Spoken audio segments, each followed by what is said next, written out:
This government meeting is brought to you by Eastworks and our local cable subscribers.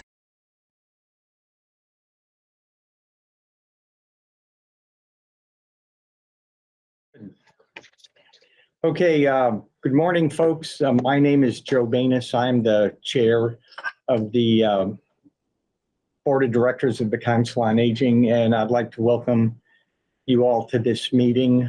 I'd like to call the meeting to order. In terms of attendance, because we're remote, do we have to have people say who they are? Or? Yeah. I guess I've never done it as long as we're where we have a quorum, but because the minutes will show that we have a quorum, but we could do an introduction of Kathy and all of us. So Okay. All of us. Okay. The minutes should also show everybody who's going to participate. Yes, with Even the if guests they're also. If we could do a roll call, that would be very helpful for the secretary. Sure. Yeah, thank you. Okay, let's do a roll. Okay. I'm Joe Banis. I'm here. Tom Brown. Tom Brown is here. Tom Brown. Pat. Here. Grove. Here remotely. Hold on, yeah. Okay. Louise. Okay. Louise here. Louise is here. Crystal. Not here. Crystal is not here. Kathy Schweitzer. Present. Thanks. More about that in a moment. I'm here and also attending our, You don't have Stan, right? Stan, oh gosh, I'm Diamond. I'm having a senior moment. Yeah, now that I'm a senior. Stan Diamond is not here. And I think that was it. Chuck Connor. Oh, yeah, Chuck Connor is excused absence. Yeah. Or he contacted me. So he couldn't make it for work-related issues. Yeah. Okay, I guess this being the start of our fall meeting, I'd like to specifically welcome Kathy Schweitzer to the board. Thank you. Welcome, Kathy. Would you like to say anything briefly? Give us a Just, I'm happy to be here and hoping to be able to contribute in some way or manner. And I've been retired 7 years now from Springfield College, where I was a director of athletics. And I taught the last few years over at UMass and finished last year super. teaching. Super. Welcome. Thank you. We're happy to have you. Thanks. What inspired you to join? To join, well, one of my goals as I retired was to get more involved in the community. And then when I moved from Springfield up to Easthampton, I thought, well, I'll give myself a little bit of time and still was teaching. So I just wanted to give back to the community. And a friend of mine told me about this committee. So I thought that would be perfect. Cool. Super. Okay. Sorry to interrupt. Does anybody have another printed agenda? I mean, If I just start vaguely, yeah. yeah, I mean, I'm probably going to write on it during the course of the meeting. Carry on. It took me the last minute. I realized I can't log in here, and so I didn't have time to print, or you wouldn't have had a quorum. We'll set you up Well, with printed copies next time. Thank you. I Yeah. might manage to print them in advance. Yeah. Okay, there's nothing like paper in your hands, is there? Well, when you don't, I'm with you, girl. when you're not on Wi-Fi. Yep. I mean, my computer won't work without Wi-Fi. We'll hook you up with that too. Okay. Moving on to the approval of the minutes from our previous meeting, which was June 2022. Has everyone had an opportunity to review the minutes of the meeting? Okay, people are indicating the affirmative that they are. Anyone have any changes that are required to those minutes? Okay. I make a motion to approve the minutes on June 22nd. Is there a second? I really can't vote on these, right? Because I wasn't Yeah. here. Oh, that's right. You weren't here. Pat second. Pat second. Pat seconds. Right, because I obviously can't. Should we call the roll or? No. Okay. It's getting a little Too deep into the weeds. I think that'll take a little too long if we do that in every vote. All right. As long as you can tell.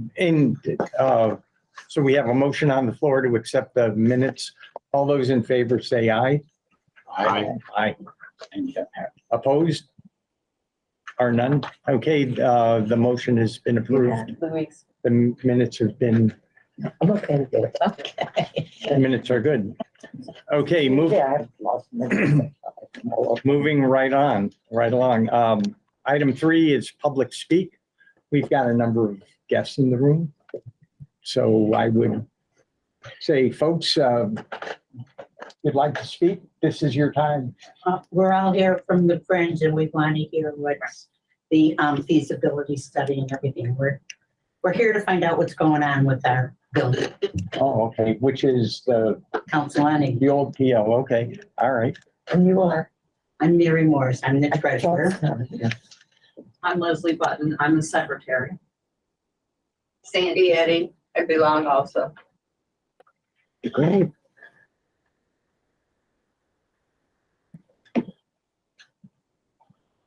Super, okay, but you would withhold your comments for the moment?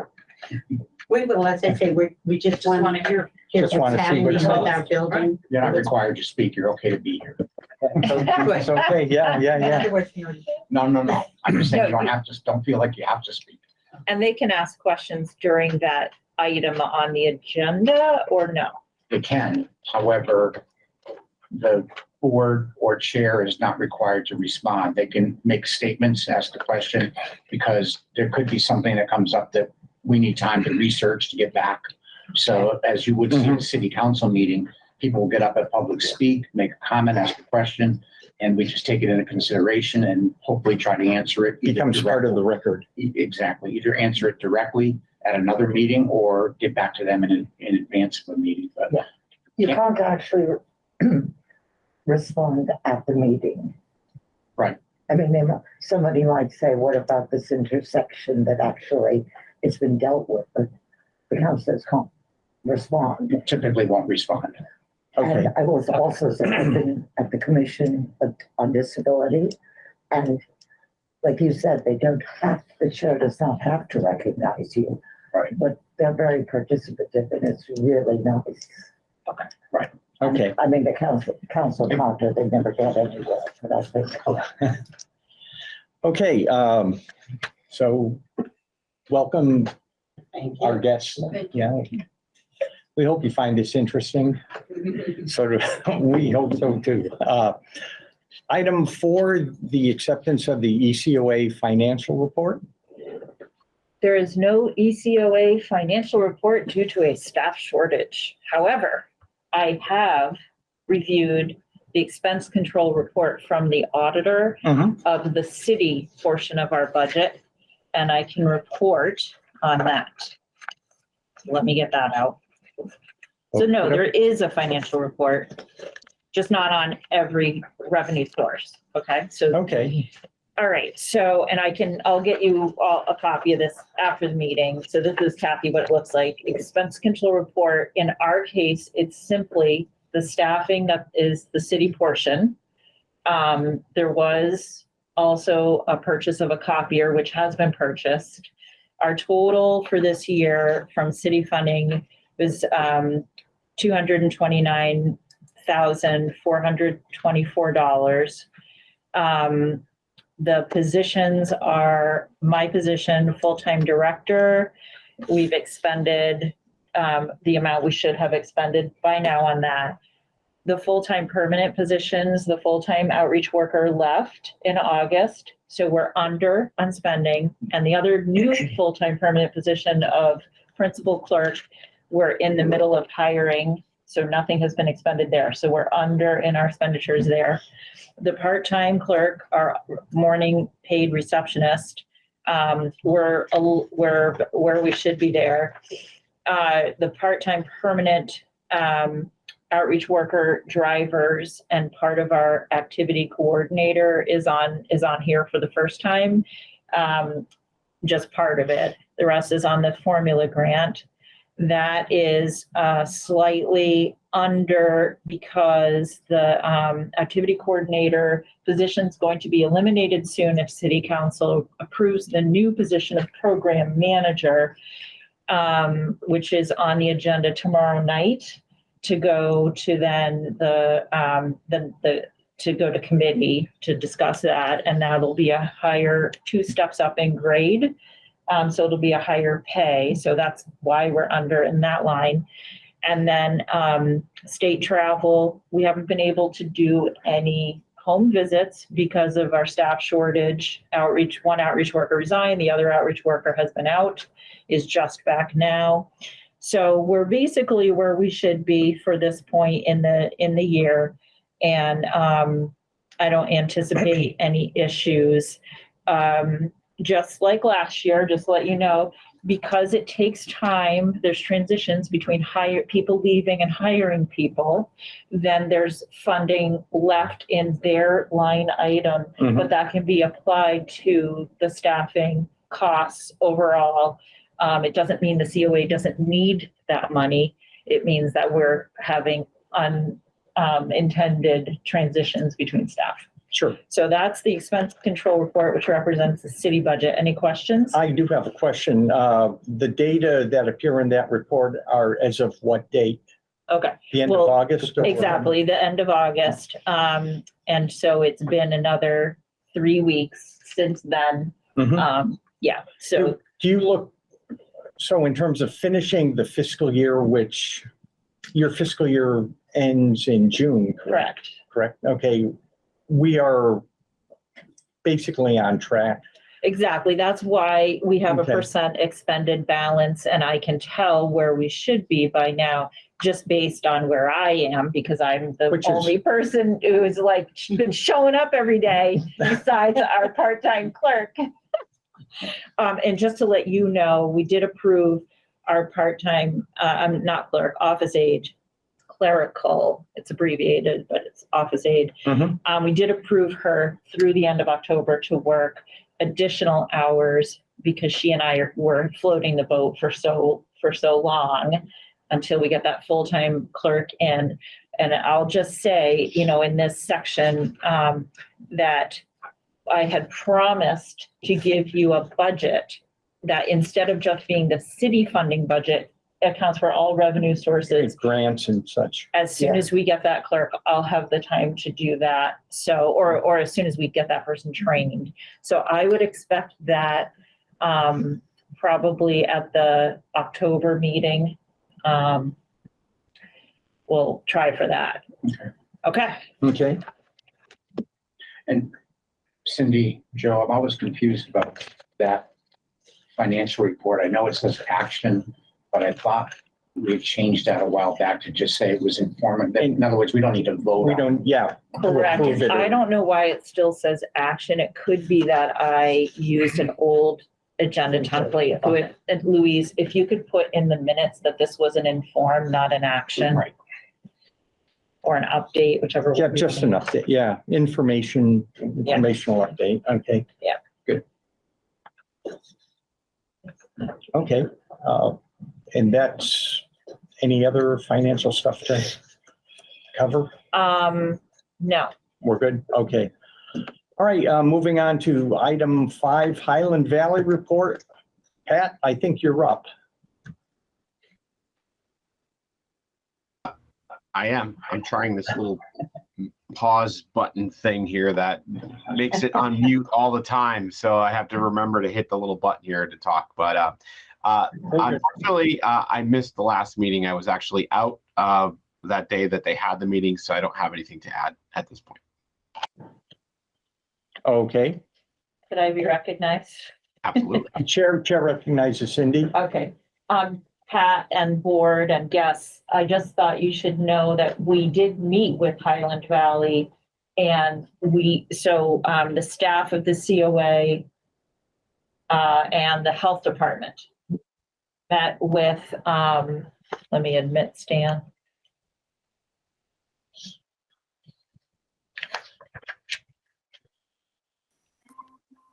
There's Stan.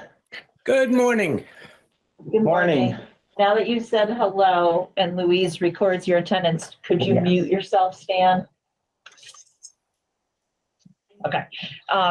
So just so everybody knows, the executive director of Highland Valley and some other staff met with the health department and tried to meet with the COA, but the COA was doing reception at the same time. But it was about issues that the community and Highland Valley vendors are facing due to COVID and systemic problems in the home care industry. It was prompted by work that we're doing with families, caregivers, seniors in Easthampton who haven't been able to get home care services or call us with many, many concerns and issues and complaints. Also having a new full-time social worker at the health department who's been working on the more complex cases that people of all ages, but especially seniors, are facing, has brought up questions, and we wanted to learn. So we did have that meeting, and Pat, I don't know if it in any way would come to the advisory board. We're all just still digesting, but basically we've had so many conversations with many different departments at Highland Valley and each other, and there's a true crisis in state home care with people not getting the care that they need. And at some point, we need to address it as a community, not necessarily in this agenda item, but I just wanted people to understand that in this Highland Valley item. Thank you. So if I heard correctly, you said there is a true crisis in home health care? Yes. Okay. I think that's wider than just this valley. Yes. I thought. Nationwide.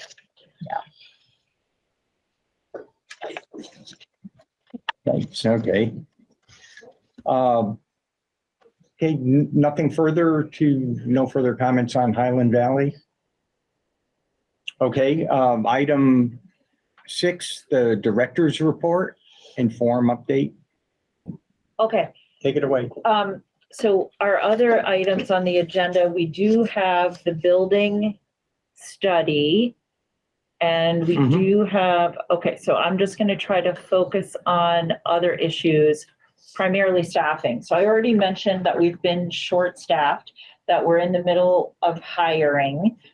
So I won't repeat those things, but I do want you to know the good part of being short-staffed is that I got a chance to do other jobs at our center and really dig into outreach. What do people need for social services, including applying for public benefits, health insurance counseling, and the many other things that people call us about, because I was triaging calls while the outreach workers were out, handling the meals, the grab and go Highland Valley meals delivery and signups,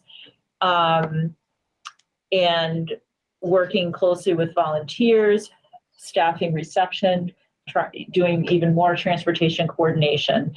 And what I learned from doing this is that as good a job as the COA has done for years and years helping people apply for benefits, I think our outreach program could use some more evaluation and support.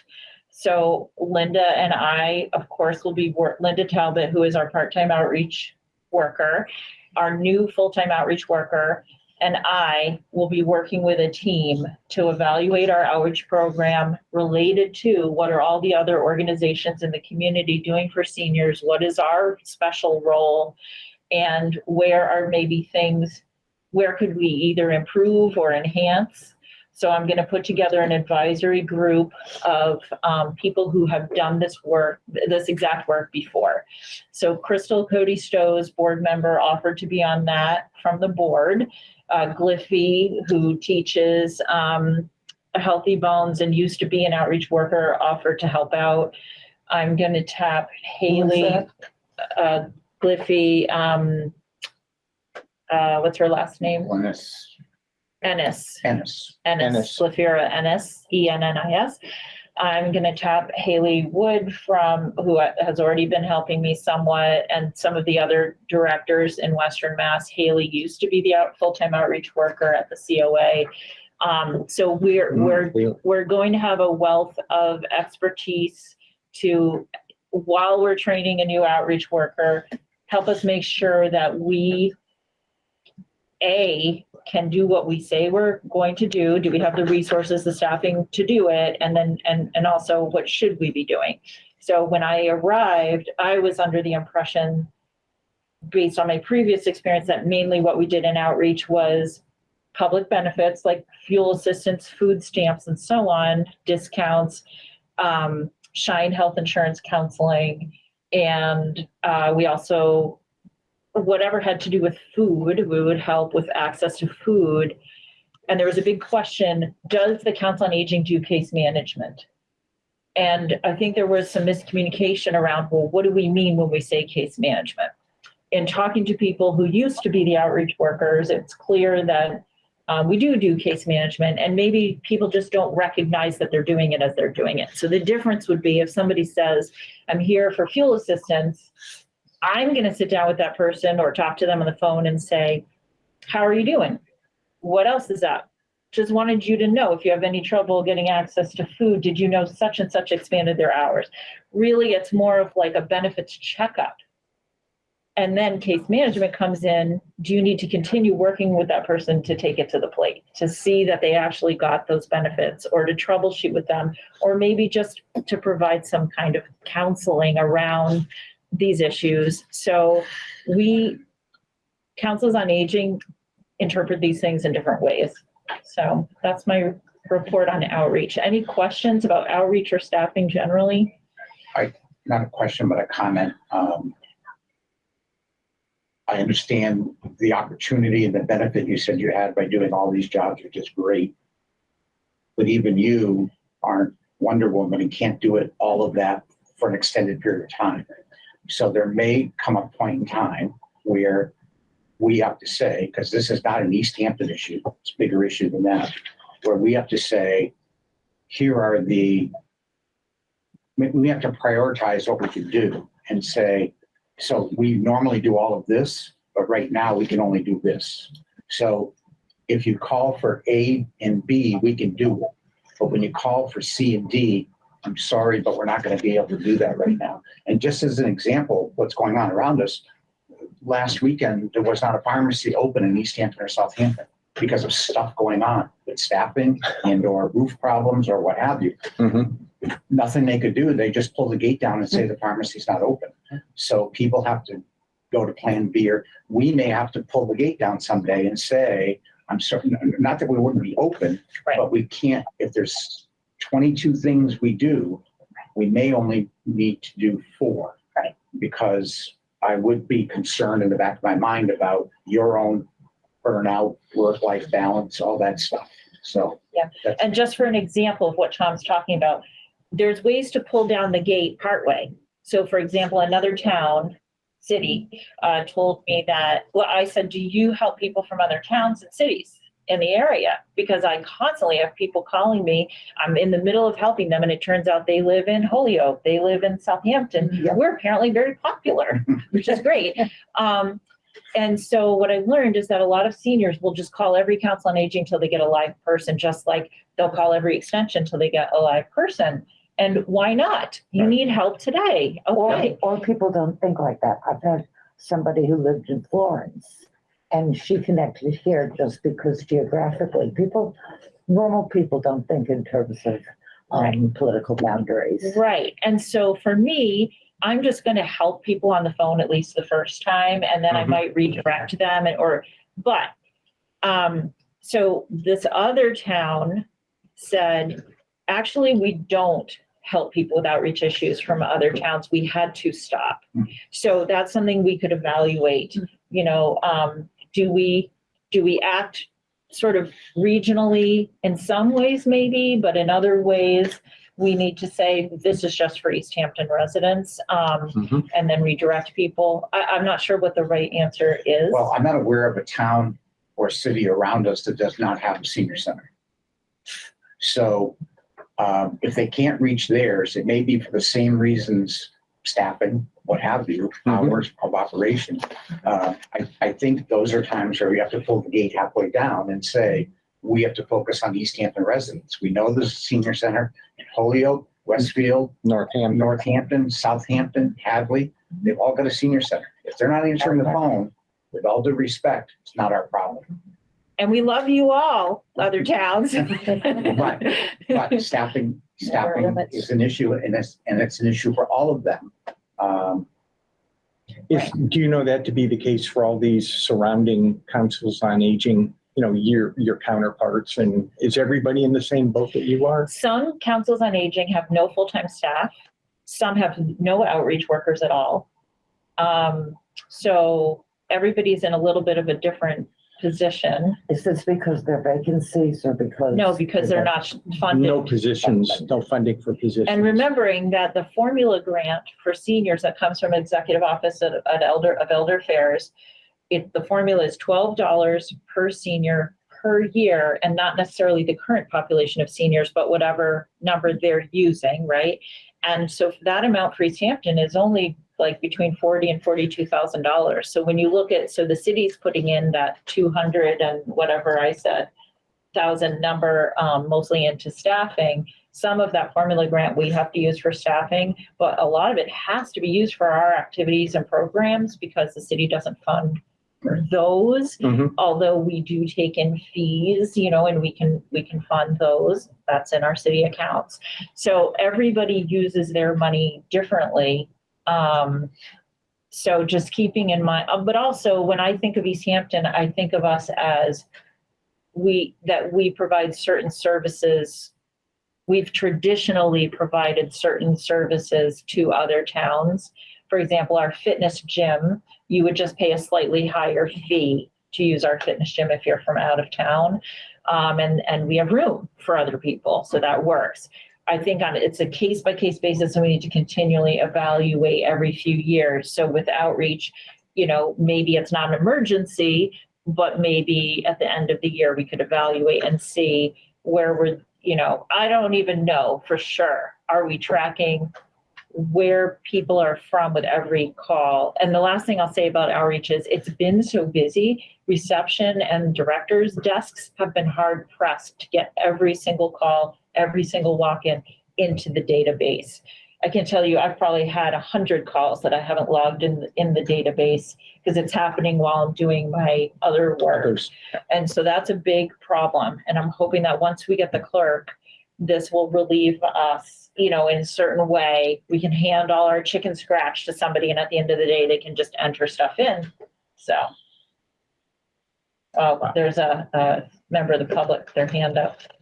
I just, if it's okay, add to when you said you're getting phone calls from different communities. I was under the impression that I could belong to any council on aging I want to. If I wanted to join Westhampton, I could be in Easthampton and Westhampton. Yep. I think that is part of your problem if we have people from out of town who belong to our council on aging. The other one is, I think more people are applying for aid, and it's a matter of pride, and they rather go to someplace where someone doesn't know them. Yeah. Okay. Yeah. Whereas if it's someone from Hoyoke and they're going into Hoyoke, they're afraid someone's going to see them speaking with the outreach worker, and that's going to. Right. And all I'm suggesting is that, difficult times call for difficult decisions, unfortunately. And Cindy's only got 2 hands and 2 feet, I think, although it might feel like it's been in the past couple of months. But, sometimes we may have to curb that. You may have to do things that are outside the norm to be able to survive. That's all I'm suggesting. And that advice, or not advice, but just that description from that other town that was saying, we had to limit who we served with outreach, is a very, very long-serving employee. If that gives you any clue that maybe you need to do things to avoid. I mean, I already know that the running around like a chicken with your head cut off thing is not healthy and shouldn't continue forever.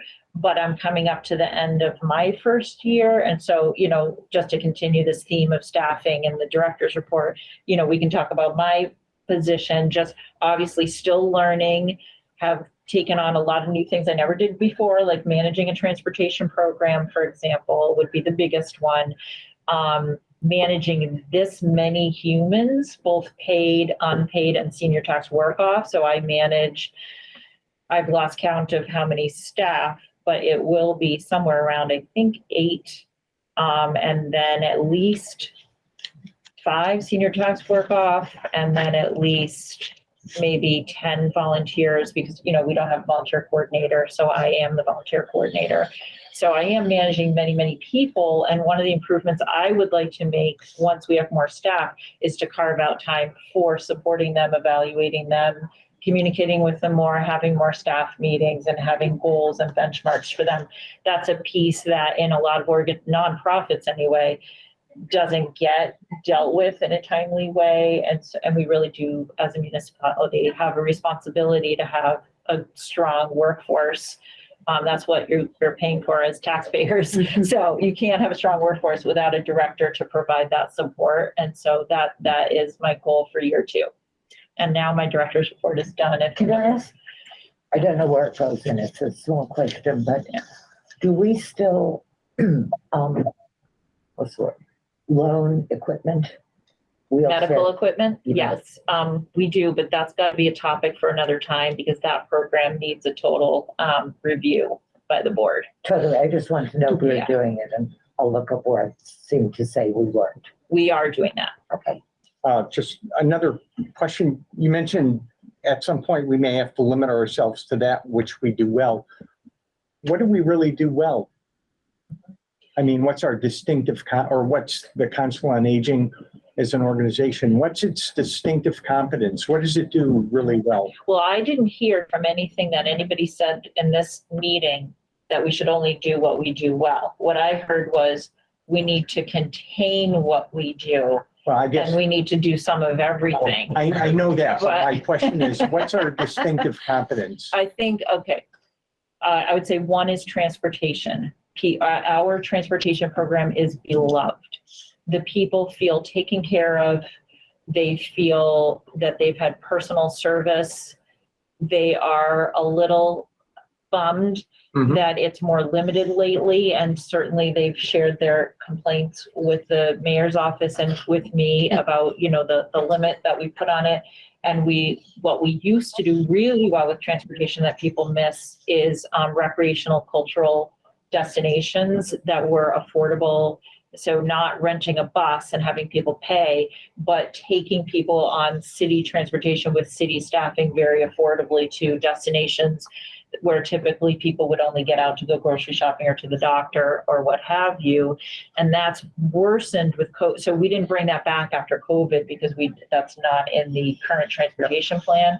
But I want to highlight that that is something we know how to do and we do very well and we want to bring it back. So those two parts of transportation, basic needs and social recreational opportunities.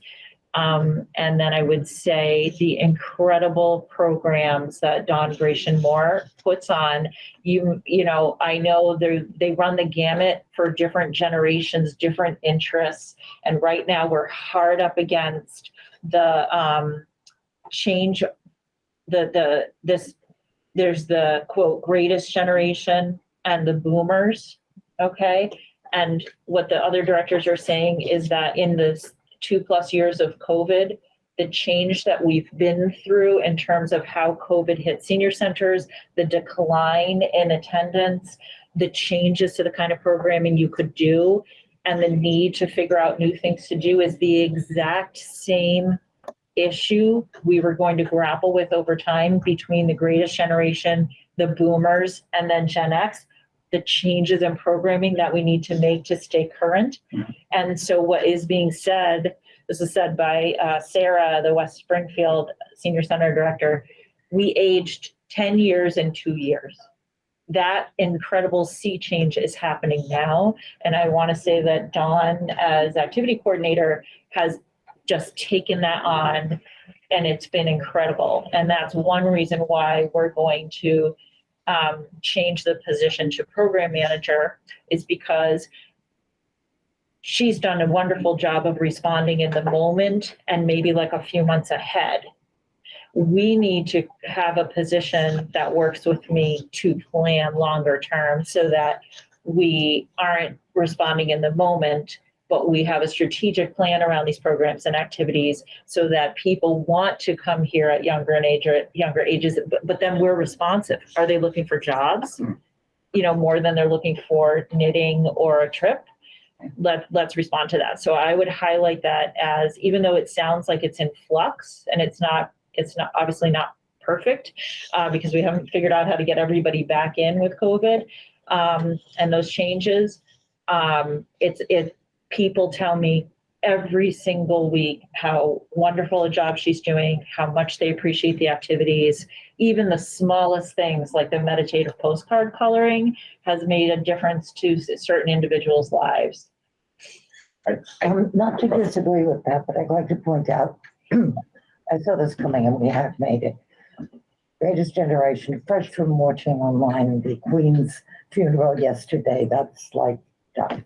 Okay, the boomers are divided. Do you want to take your bite? If you want to, we're divided. And I think that's still there. And I think, not going to make choices, but somehow you've got to deal with the fact that the Woodstock generation, for lack of a better word, which was not part of the tradition here, you've got them moving in. And you've got the people who miss the veterans and the Memorial Day.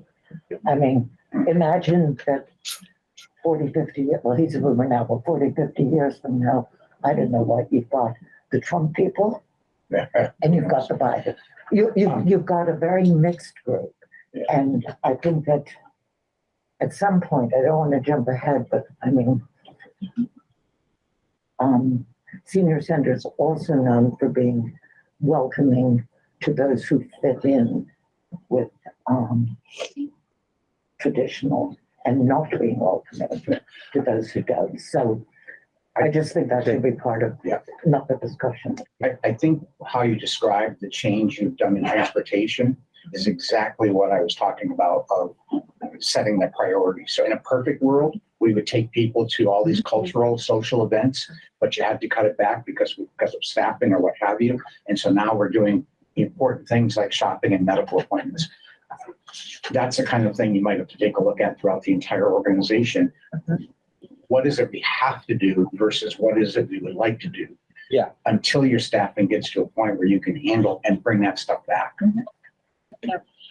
One other just note on that, I can't resist. Linda, I said, Linda, I looked at your old newsletters. How did you have all of these activities? Well, we had 100 active volunteers who led those activities, staffed those activities, cleaned up, set up. We don't have that anymore. Times have changed. Not only do you not have that number of volunteers, the volunteers you get want to do different things. And the people who come in don't want those same kinds of activities that were possible to staff with volunteers. They want instructors, experts, mentors, and consultants to come in and offer all kinds of really a different kind of information, education, art, and fitness, and so on. And so we are dealing with a different world on that side as well. It's not just what people's tastes are, it's how we can support it and implement it. Really does require more staffing and more paid vendors. And that's some of that relevant change you're referring to. I mean, we have to stay relevant to the population as the population changes. So that's one of the changes you're looking at. They just don't want to come in and knit. They'd like to come in and have an instructor that's going to teach something or inform them of something. Kathy, you look like you want to say something. He was trying to, is that Stan? Stan? Had his hand up. I didn't know if you noticed it. Yeah, I wanted to add a couple of things in terms of outreach. I'm sure you probably know about these, but I wanted to mention them anyway. The Easthampton Health Department will again be doing home vaccinations for the new covalent vaccinations, the way they did for the previous boosters. And we should let our population know about that, especially those people that we know are unable to get to vaccination sites easily or comfortably. I also saw that Instacart has taken over Big shopping. So people can get direct home delivery and we don't have to be as involved in delivering their groceries for them, which will free up some of our staff time as well and transportation time as well. So I just wanted to mention those things because I did see that they were happening. Okay, thanks for doing that. Instacart costs. Yes, it does, but perhaps we could work out something for senior, this special discount for seniors. I mean, what I was trying to say a little bit before is I think we have, and we're getting more and more of a very divided population. And Cindy, we don't want to leave groups behind, but we don't have a homogeneous population at all. I don't know how you solve that. I'm not the director, but it's a big issue. Right. Okay, do we have any? I think we've taken a good first run at that topic. That was because we went from staffing and I think you're on number 7. I think we're on number 7, old business building. Okay, Are we ready to proceed? we are. Okay, Okay.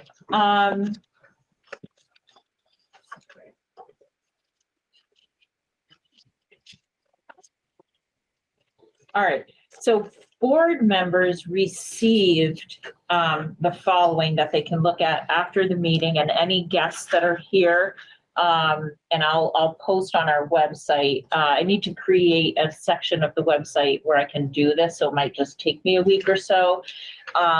Rather than trying to get as complex in our first hybrid meeting with me throwing stuff to the screen. Also, it's very text heavy. There's images. You can look at those afterward. And then if you're thinking, wait, I'm looking at this online. What did Cindy say about it? This recording is available online. So you'll be able to go directly to this part of the recording, which is at, so it's 10:16, so it's 45, are we 45 minutes in? So look, 45 minutes in for this agenda item, and you can put together with what will be posted on the website with this part of the discussion, rather than us getting too complicated this time. Okay, so what we did was we had the architect company that designed Greenfield, Hadley, and additional local centers do a study of the post office building at 19 Union Street, where the Council on Aging has a senior center. Look at that building to see, are we missing anything? Could we reorganize how that building is set up? And there are maintenance, repair, and renovation issues to the structure and the interior that have not been done. Could we change things to the point that it would be fiscally responsible to make those repairs and renovations and reorganize the space to get the minimum we need to operate better? So we started with what are the design issues and challenges we would face if we were to put any money into this building. And so one of the people you will see starts with how the study team toured the center to figure out how are we currently using it, and discuss issues that negatively limit or impact guests' experiences or the staff's ability to deliver a fully effective slate of programs and services. Now, you've heard from us over the years what some of those issues are, but I'll highlight them very quickly right now. Building identity. The building's on the National Register of Historic Places. It is U.S. Post Office across the top. Every single day people come in, despite the signs we have on the glass doors. people who have cognitive issues, dementia, new residents, anybody, so many categories of people have trouble identifying that building as a senior center. And that is something that the study team found insurmountable. They had an idea for maybe a way of identifying that it's a senior center, but it's an insurmountable issue. Can we neutralize this issue? Maybe, maybe not. Parking and site navigation. It's nigh on impossible to drive up to an ADA entrance and drop people off. If you even attempt to drive to the elevator, you're going to have to perform a very complex maneuver with your car to get out of there. And it's extremely difficult to send our vehicles back there, but we have wonderful drivers who do it. That entrance is also not visible to reception. And we have two entrances, one of which is very dangerous, those front steep steps. We've already had some issues around that. So that was another major design challenge. The city owns very little parking at that site. The parking that is there is not truly accessible. That parking lot's a mess, and the ADA spaces are not really handicapped accessible. And then for pedestrians, it's a little risky going through there, accessing it from the Big E parking lot, the Walgreens parking lot, and so on. So basically, the design challenge was, how can we increase the on-site parking count and improve vehicular and pedestrian safety? We talked about guest drop-off in the building entrances, and everything from slippery ceramic floors, multiple doors that you have to get through with very little room to navigate your wheelchair around, very difficult to open doors, and so on and so on. Thresholds, like the whole building is full of tripping hazards.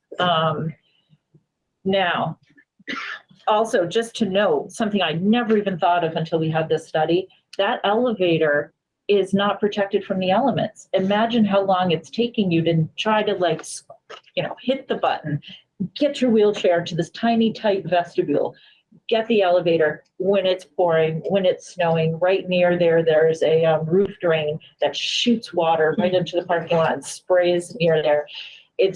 I never even thought that a good renovation should encompass the vestibule and make it an interior space. And when you get there, you can't even tell where you're supposed to go. Yes, yeah, okay. There's good news coming. I didn't find any show in that report. I went through it quickly, but I didn't find any good news. Okay. It's only worse and worser. Yeah, So there's literally no outdoor space for services and programming. We put up a tent in the parking lot. You all experienced at our summer era and spring meetings that it's extremely loud. So imagine if you have hearing difficulties, it's really not appropriate space for outdoor programming. A modern senior center should have outdoor programming and spaces. Could we achieve any on-site? Outreach services. The building is not set up to have confidential personal conversations or support groups, and we all know that. And there's a design challenge to create private offices for the outreach staff and private space for example, a bereavement group. Health services right now are being offered really in not a health and safety positive way. It's basically a closet with no sink. The lower level. Guests frequently express discomfort and sometimes avoid activities and services staged in the basement level. It truly is considered a basement. There is a crawl space, then there's unfinished basement, and then there's the lower level finished space. They all share the same air. Lower level windows cannot be opened due to issues with leaking window wells. There's a lack of natural light and odor, musty odor. We can't monitor activity on the lower level. We can't tell who's present on the lower level, even with the software that we have. And we've had issues. So the design challenge was to eliminate the problems that cause the air quality issues, reduce the basement feel, everything from lighting enhancements, use of interior glass, creating open space between the levels so the levels are integrated and you can see what's going on, reducing the steepness of the stairways that go downstairs. Also, there is no fire exit on that lower level in the event that the elevator is out of service, except for you have to open a series of heavy doors in the unfinished part of the basement. And then there's a very steep flight of steps that's often wet, very, very wet, to get up, to get into the parking lot where their vans are. That's the only fire exit on the lower level. And that would be a major, major expense to create another entrance. So because of these issues with the lower level, what happens? Tremendous pressure on the upper level. So that creates even more of an issue for programming and services where you need to have distinct spaces. If you're going to stick your butt up in the air during yoga, do you want to be basically in the main concourse? Okay. All right. We don't have that kind of yoga. We have really gentle yoga. Okay. So scheduled and drop-in activities frequently occur concurrently in the central core of the upper level. And you've all seen that. It's like nice and friendly and sweet, but it's also really hard to hear each other, especially if the air conditioning and the air filter and the conversations are going on. Now imagine having a hearing impairment and doing reception in the exact same space, which many of our receptionists do. Okay. So the design challenge there was to explore options for modifying the interior layout of the building. Now, you also know that most of the rooms are inappropriately sized for the activities we're trying to have. If it was the way it was pre-COVID, we might have 10 quilters. With 3, they can all fit in the room. If we had a meal, if we went back to having like a catered meal with 75 to 90 people, I'll never let that happen, because the way we used to do it meant that you could not get a wheelchair or even a walker through to the bathroom or the elevator. They just literally filled every nook and cranny of the main floor. And we just don't do things that way anymore, right? We've got to have room, those 3-foot corridors. Just that alone reduces the number of people who can be in there. Okay, so obviously we talked, I'm not going into it now, we talked at a previous board meeting about the condition of the kitchen and the investment that would be needed to bring the kitchen up to a food service kitchen. And then we discussed emergency egress for mobility impaired and everyone. The interior decor, you might think, oh, that's just fluff. Well, it turns out it's cited on the ADA study that was done of all the city buildings that having monochromatic paint is super risky when it comes to going down our stairwells. When you walk from the main space into the fitness room, the stairwell is right here and there's no signage, really, there's no distinguishing paint. And so issues like that seem small, but at any time, somebody with low vision could just go whoops and fall down the stairs. So that's actually would be a big project to repaint and do signage and so on. And that you'll find in the accompanying ADA list of changes that should be made. Restrooms, huge issue, because the restrooms, the only ADA adjacent restrooms are in the basement. The first floor has one toilet that is not ADA, but even the ADA bathrooms, we just had somebody in a wheelchair and it was not set up for her. So we know that the bathrooms need to be redone no matter what. Storage, there's no real good storage space.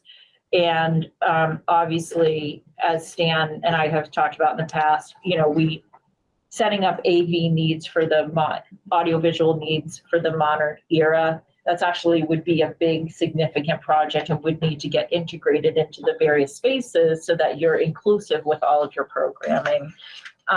So what did they do with their study?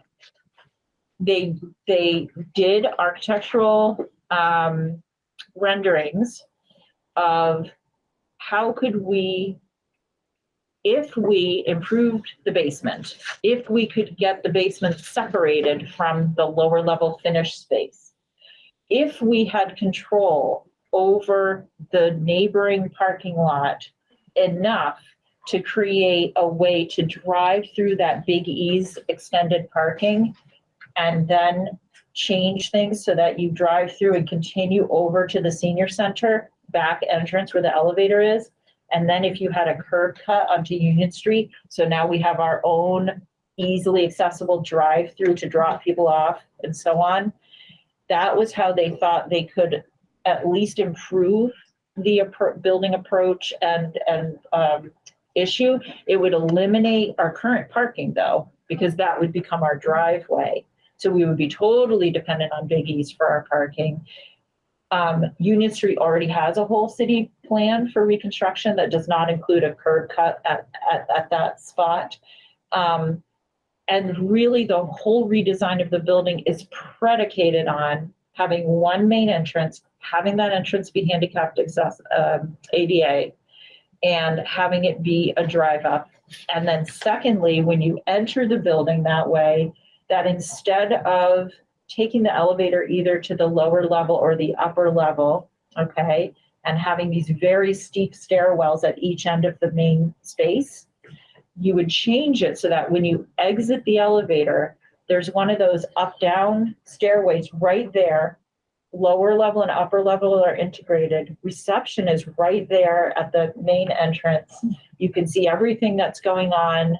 You, in an auditory way, you can hear people going up and down the stairs, and it brings it together. So that piece of how you get in and out of the building and how we receive people, and that it would be truly accessible, protected from the elements, that is key. Without that piece, the rest of it completely falls apart. And ideally, you would have additional parking, because if you make all the other improvements to the individual spaces inside, the functionality of the space, you're going to drive more traffic. And yet now we have even less parking. So the availability of parking spots that don't require somebody with a walker or a cane to walk very far to get into the building is still an issue, even with their best design for this site. Now, so like I said, there are architects' renderings of what the interior spaces then could be if you achieved at least a better entrance and egress, what those could be. And I have those. I can show them to you, but I think just like with the Manchester hardware drawings, then the conversation becomes, well, wait a minute, how big should the board and friends meeting room be? How many people should we have, and could be the dining room? Should we have a kitchen or shouldn't we? Should the outreach workers be together in a room or separate? Like, we get into a micro level of discussion, a fantasy that isn't happening. So that's why I want to just keep the discussion today to those major infrastructure issues of just our physical location, the site, the building. And I'll just show you, when you look at this thing online, you'll see. So they highlighted 15 major issues, design challenges they were working with that I've just recited to you. And then that was the first slide. And the last slide of their presentation, they brought the same slide back and they asterisked, here's the things we could not resolve. We could not resolve building identity. It's a post office. We could not resolve parking and site navigation. We could not really resolve drop off and building entrances. And we definitely couldn't resolve outdoor activity space. Now, the changes that they thought we could make to the building, including improving the HVAC, the indoor air quality issues, sealing off the basement, making all the repairs you would need to make, the paving, the curb cut, just everything. The total was, in today's dollars, so not waiting 5 years to do this, but today that would cost $13 to $15 million. So then I asked, or maybe Greg Nuttleman, the DPW head, who was also at that meeting with me, one of us asked, oh, well, gee, what do you think? Would you do this? This is beautiful drawings. What do you think? No. The answer was, we would not do this. We would not put that much money into a site where numbers 1, 2, 3, and 4 are still a major issue that you haven't resolved. And that, and so we can, I'm just gonna, let me just let that sit for a minute and then so what is next? And we can talk about this more.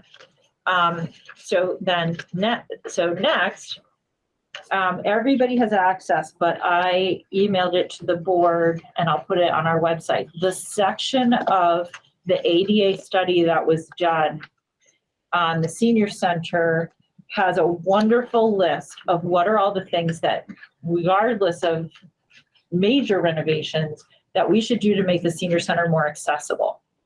And a lot of the things on this list have a $0 value, which means that, oh, we just expect that DPW will do this or that you'll hire somebody. And then some of the things have a cost estimate.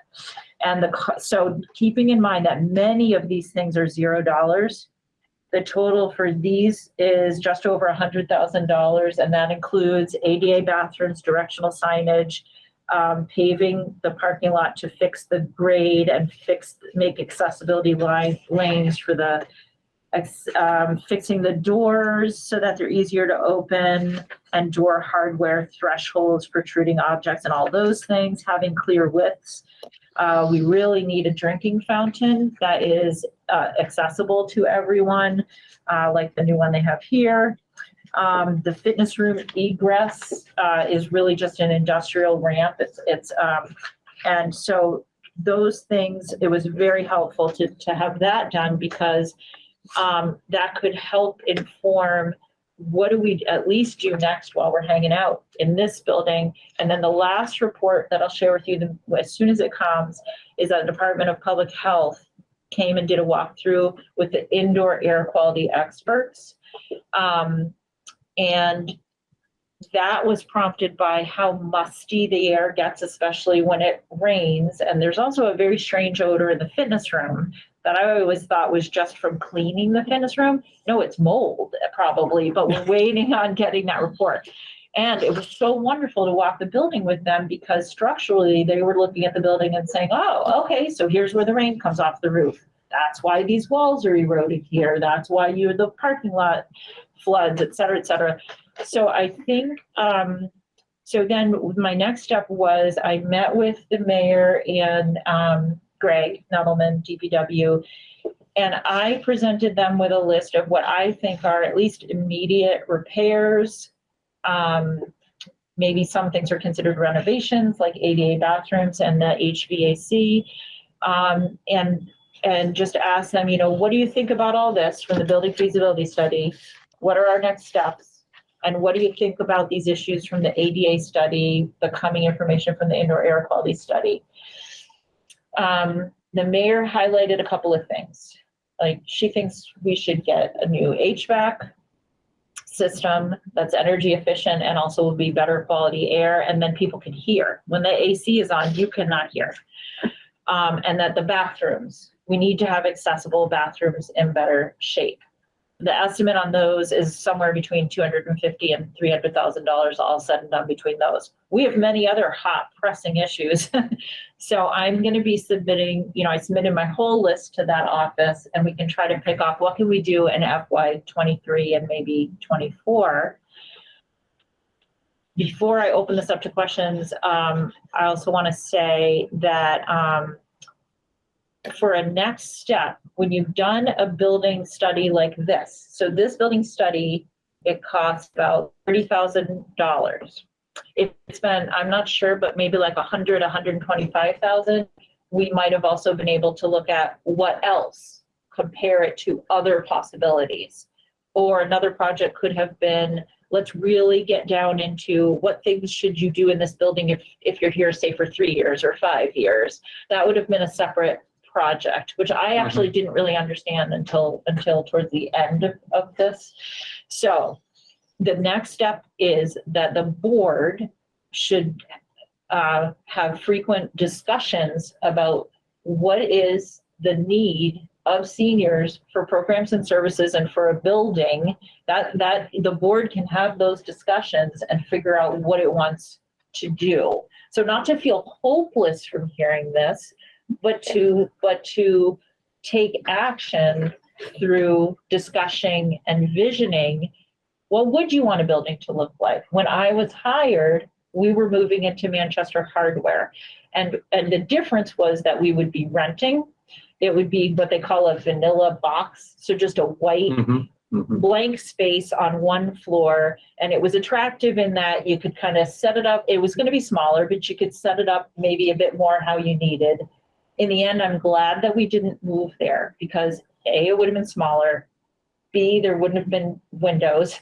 And C, people who live in this community had serious issues with what's the access with your car going to be like, and the parking and the grade of the parking lot. And they just had so many questions and issues.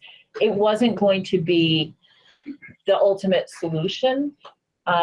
So I know it seems strange why in 1 year, we've talked about this so much, and here's where we are, is still grappling with the problems. Well, they're big problems.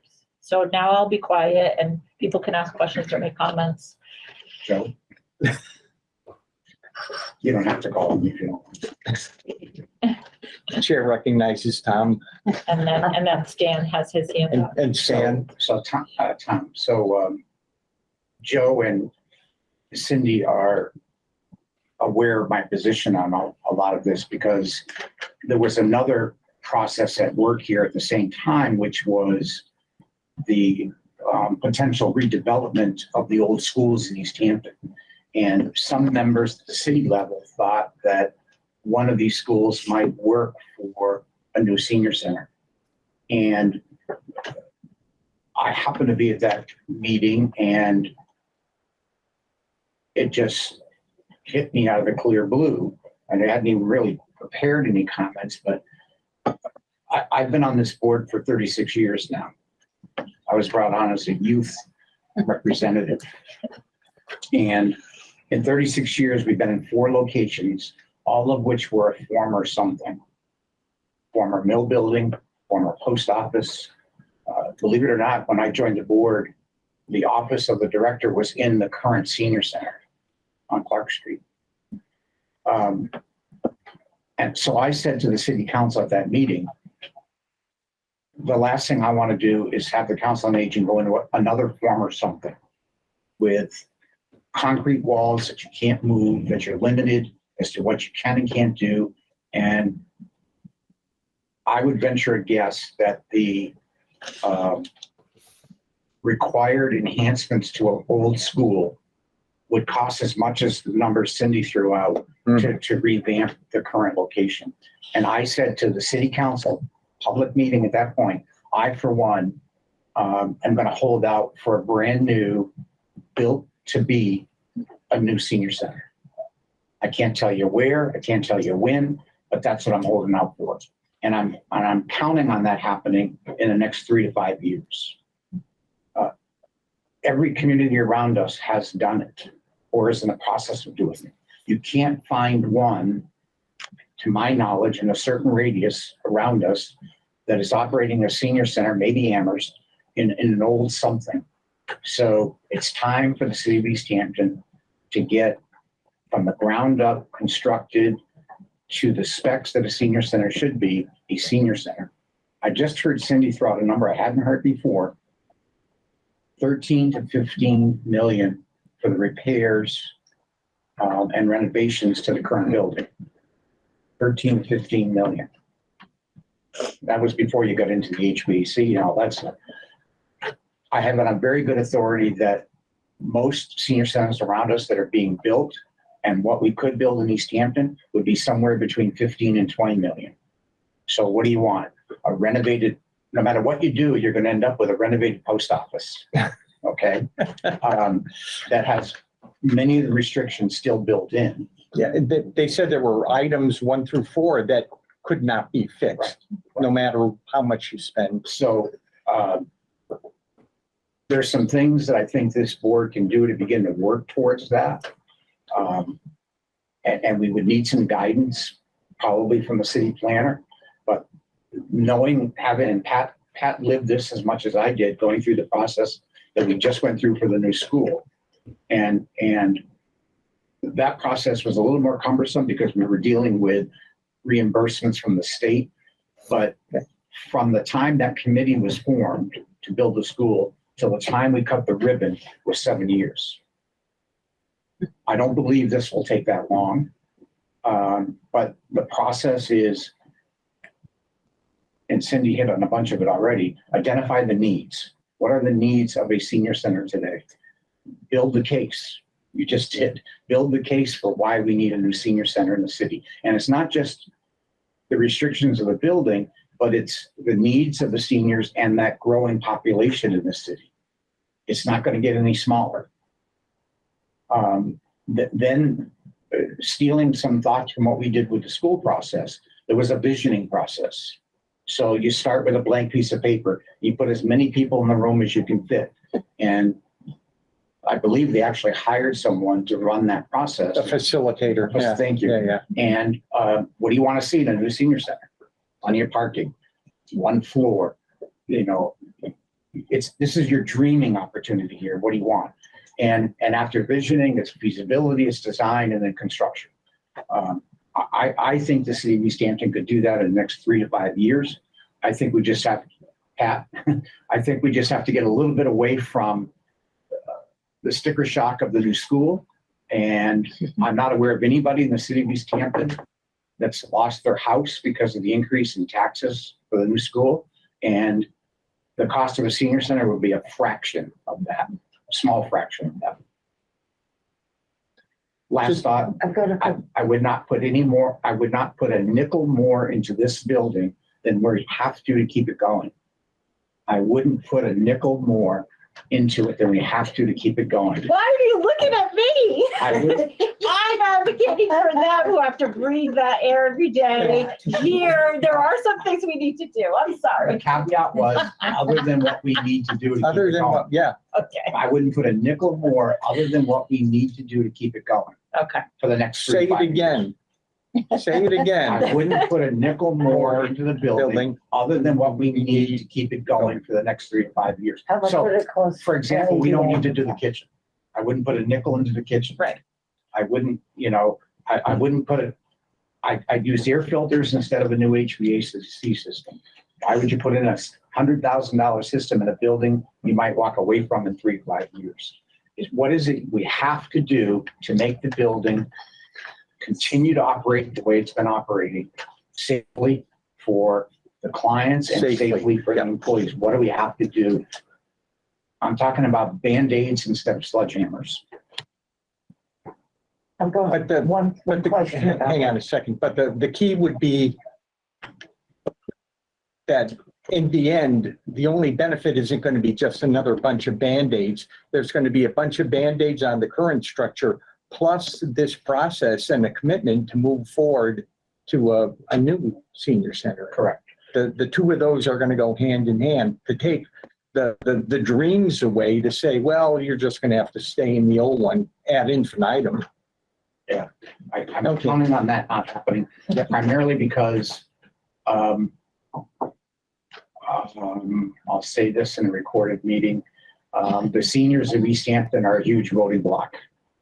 So if there's a referendum on the ballot for a debt exclusion to pay for this 3, 4, 5 years down the road, my gut tells me we can swing that.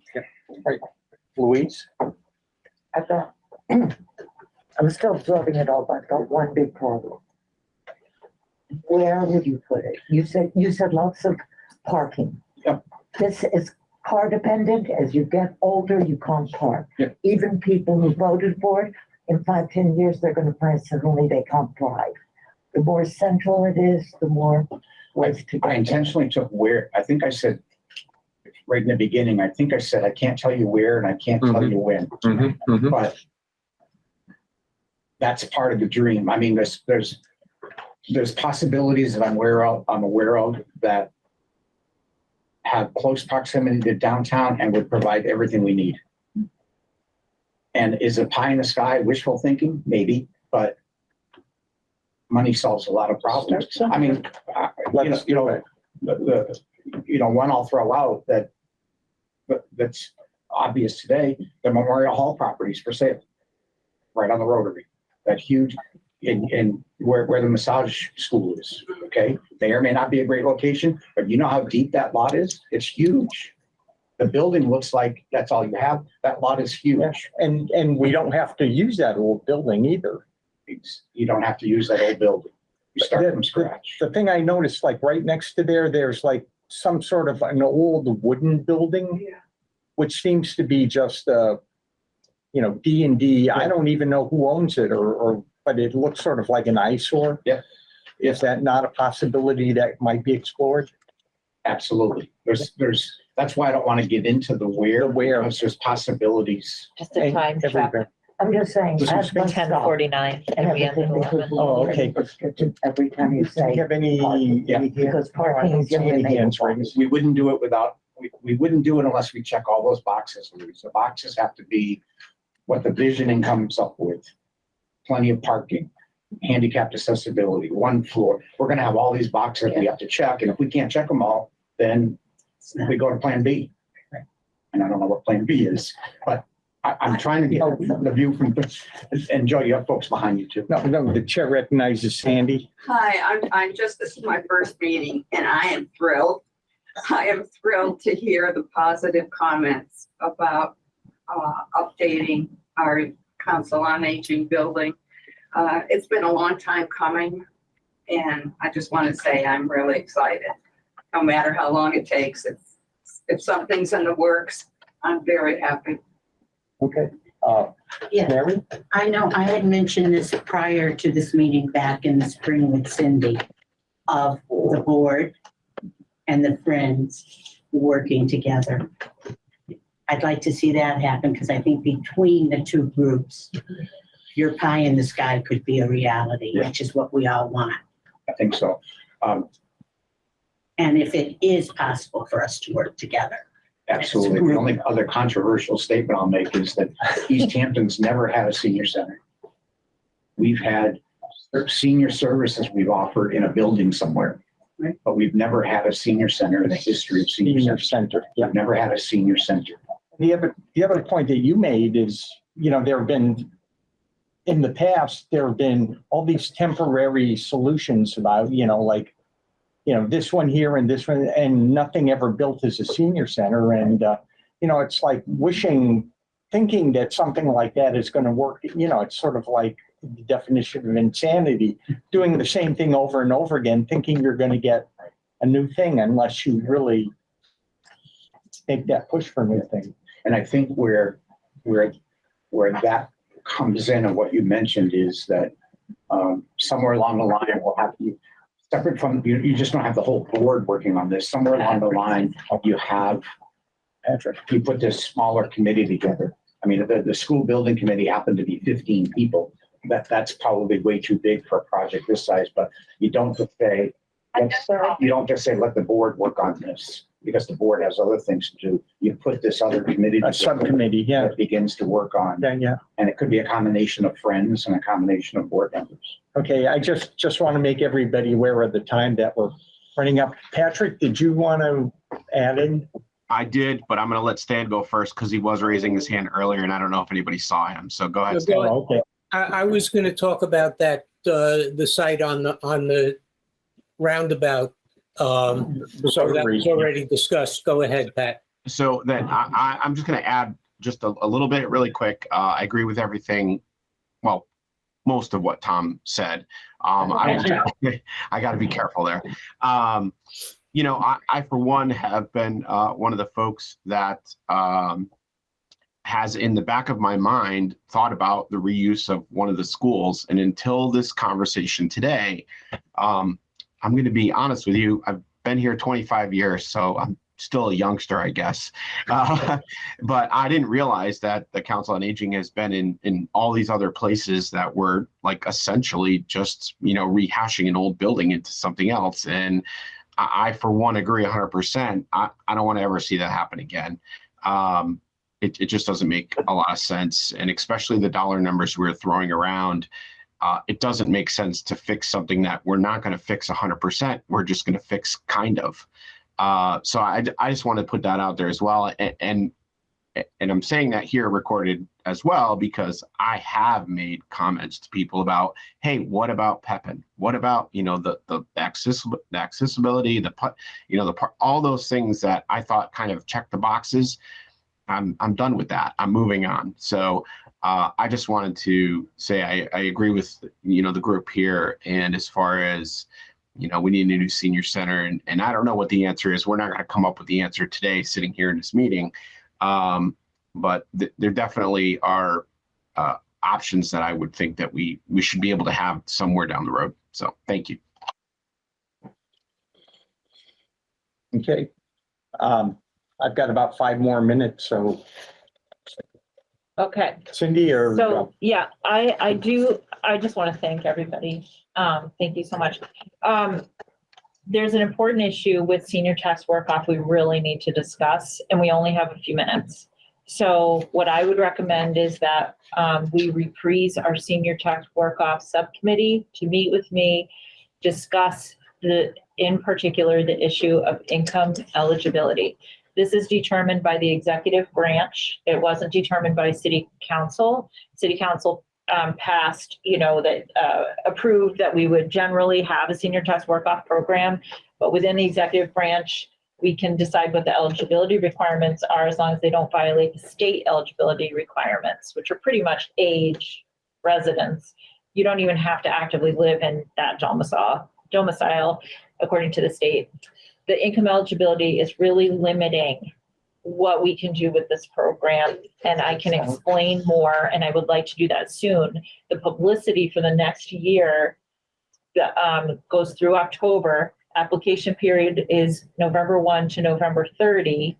Placements are in December, and then the work starts January 1st, so it's very timely. So what I would like, it's not something the board has to vote on, but I'd like the people who worked so hard to create this program to meet with me, or new people, doesn't have to be the same people. I already have a recommendation written up that I'm going to give to the mayor, but I really wanted to do the people who worked on this project a courtesy of giving some input on that, thinking through it with me to make sure that they agree. And then I'm going to go to the mayor and request that we do change those requirements so that we can be more inclusive of people whose income is a little more complex than what is showed on their tax return, especially with the increasing costs of everything. And at the same time, we have positions, A, that aren't filled. We have more room for people and we're not getting enough applications. And B, we're getting a mismatch between the people who are coming forward and the jobs we have available. And so I think we need a deeper pool of people. We have wonderful people doing incredible things, but it does need some tweaking. So what would you like to do? Would you like to bring that committee back, and who would like to be on it? Or do you want me to or do you just want to say, no, you make your own judgment, go to the mayor and. Joe, was that you and I? How about if you just. What if we have a meeting in your office sometime? That works. Okay. That was my problem with it from the beginning. So if you want the feeling of the board, my problem from the beginning was that the income cutoff was too low. Do you want to take a little straw poll right now, or does anybody, maybe that's too hard because people don't have enough We info. get, the board recognizes Stan. I just wanted to make a suggestion that we invite the City Commission on Disability to join us in this project. They are supposedly the ADA Advisory Committee to the mayor. And Jeff Bragg, who is the City Development Director, is the ADA Compliance Officer for the city and is part of that commission as well.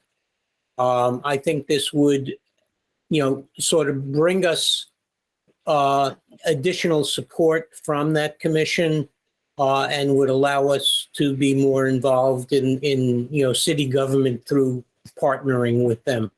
Just a thought. I'm also on that commission and would be happy to represent our needs to them and vice versa. But Stan, sorry. Yeah, go ahead. Stan, do you mean in terms of making sure there are positions in senior task work off that work? I was going back to the center itself and the modifications and the ADA. Oh, okay. That's what it sounded like. Sorry, Yeah. sorry. Okay. You got us. Okay. Okay. So, look, yeah, send us an email, see what works for some calendars, or Okay. maybe you can send what your proposal is. Yeah. Along in advance of the meeting. Yeah, and give us a couple of days to read it over. No, you can have 5 minutes. Do you want to say, just tell people in person when the next meeting is and about our meeting change? Yes, our next meeting in October is, I have to look at the next meeting is October 18th, which of course is the third Tuesday of the month. The time is changing, and this is being driven by the fact that this room and these facilities are being used for a finance working group or something from the mayor's office. And so we will meet from noon to 1 p.m. So, and we hope that that works better for From working board noon members. to 1 p.m. Yeah. And hopefully that will be easier for our folks and like that. Okay, at this point, the chair would entertain a motion to adjourn. I'll move. So moved. So moved. Second, Sorry, I was still Okay, checking. Stan in. motion and Pat second. Stan moved. I always wondered when I was running a meeting, if nobody made the motion, would we stay here all day? Well, I could Yeah. call a parliamentary recess or something like that. Okay, but we need to vote on it. Okay, all those in favor of adjourning this meeting, say aye. All right. All right. Any opposed? No nays, so Nay. too late. All right, Who's that, for the record? no, Pat's just being provocative. Okay, we are adjourned, and thanks very much for your time and Thank you. and help. This government meeting is brought to you by Eastworks and our local cable subscribers.